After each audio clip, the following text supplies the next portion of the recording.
The Equal Rights Amendment, written in 1923, which hoped to grant American women constitutional equality, was passed by Congress in 1972.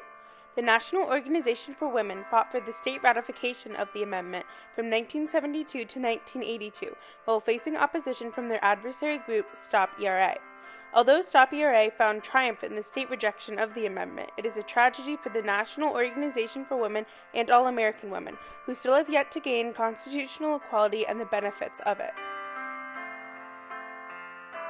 In 1923, Alice Paul wrote the first draft of an amendment. Over time, the writing was revised and eventually became the Equal Rights Amendment.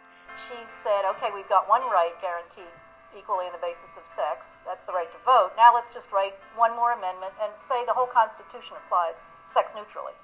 The ERA was introduced to Congress every year since its writing until March 22, 1972, when Congress passed the amendment and sent it to the states for ratification. For the amendment to be a part of the Constitution, 3/4 of the United States had to ratify it, or 38 out of the 50 states. The ERA was given a deadline of 7 years. The writing of the amendment states, Section 1, equality of rights under the law shall not be denied or abridged by the United States or any state on account of sex. Section 2, the Congress shall have the power to enforce by appropriate legislation the provisions of this article. Section 3, the amendment shall take effect 2 years after the date of ratification. The National Organization for Women, or NOW, was founded on July 30, 1966. Betty Friedan and several other activists decided to create a group that would take action against sex discrimination. As Betty Friedan put it in her 1966 Statement of Purpose for the organization, NOW is dedicated to the proposition that women, first and foremost, are human beings, who, like all other people in our society, must have the chance to develop their fullest human potential. The organization formally launched in October of 1966, where a board of officers were elected, including Betty Friedan as the president. The National Organization for Women continued to grow, fighting for political issues and becoming an icon of the feminist movement. Stop ERA was the opposing force of the Equal Rights Amendment movement. Stop ERA was founded by Phyllis Schlafly on March 22, 1972, the day Congress passed the ERA. STOP was an acronym for Stop Taking Our Privileges. Schlafly wanted to prevent the ratification of the ERA because she believed the ERA was taking away the rights of women rather than improving them. NOW was a prominent symbol for the ratification of the Equal Rights Amendment. They and ERA supporters fought for the belief that there should be an amendment to bring constitutional equality for women. I think that it is high time they be applied equally to women. And with all the hypocrisy, that is all the Equal Rights Amendment, and that is what it says, that the Bill of Rights to the Constitution and the Constitution of the United States shall be applied equally to women. That means that there will be a constitutional underpinning on the laws against sex discrimination that now exists, and there will be the constitutional underpinning to remove the remaining areas of inequity. NOW believed that this constitutional equality would mean an end to pay inequality, pregnancy discrimination, violence against women, and many other discriminatory laws and societal norms. Phyllis Schlafly expressed that if the ERA became an amendment, women would be drafted into the war, taxpayers would be responsible for abortions, unisex bathrooms would be put in place, homosexual marriages would be legal, and husbands would not be able to provide for their wives and kids.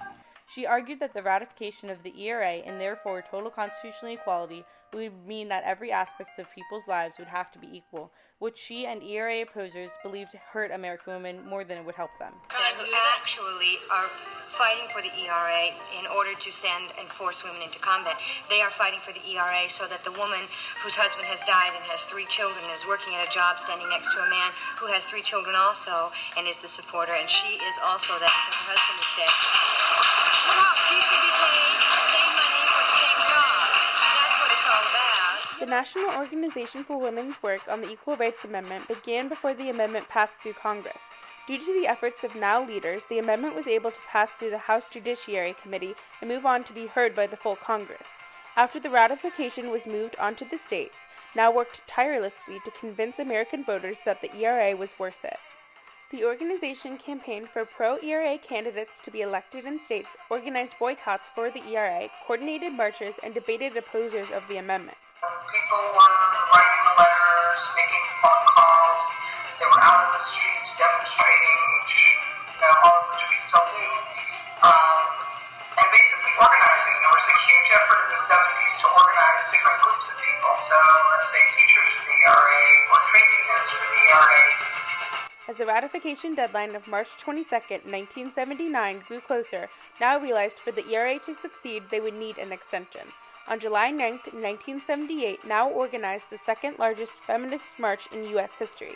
Located in Washington, D.C., over 100,000 ERA supporters showed up to try and get the deadline extended. By October 6, 1978, a new deadline of June 30, 1982, had been decided. After the victory, Now continued to fight for ratification. From lawsuits to a nationwide advertising campaign, Now was there supporting the ERA. Over the course of their campaign, Phyllis Schlafly and Stop ERA had successfully convinced many Americans to oppose the ERA through organizing letter campaigns, rallies, and starting a telephone tree. Phyllis Schlafly released a monthly report in which she covered all conservative topics, but mostly the fight against the ERA. Hello, I'm Phyllis Schlafly. Thank you for letting me visit with you via the medium of television.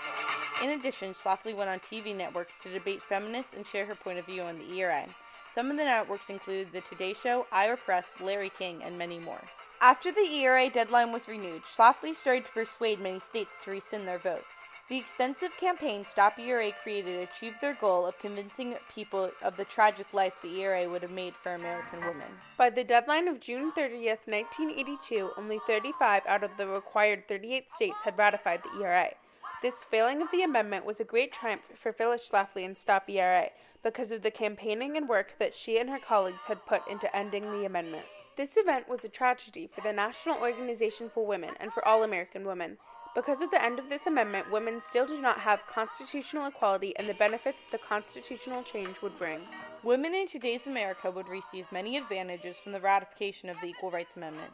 Having an explicit constitutional agreement granting equal rights would help lawyers in pursuing claims for violence against women, workplace discrimination, unequal pay, and pregnancy discrimination. Although the ERA failed ratification in 1982, supporters of the amendment haven't given up. The recent passing of the 27th Amendment, which is 200 years past its deadline, gives them hope that the ERA could still be ratified by the states. However, the logistics of whether or not the ERA could still become an amendment is unclear. It did expire, and it's unclear whether the 5 states who rescinded much later on their ratification, whether that was even legal. So we don't know whether one would need one more state. Today, states are still ratifying the ERA. Most recently, Nevada and Illinois ratified the amendment. Although support of the ERA has grown, there is still opposition, mainly from the newly found Stop ERA Again, which is run by the members of the Eagle Forum, a group created by Phyllis Schlafly in the 70s. There are still forces working towards ratification and constitutional equality.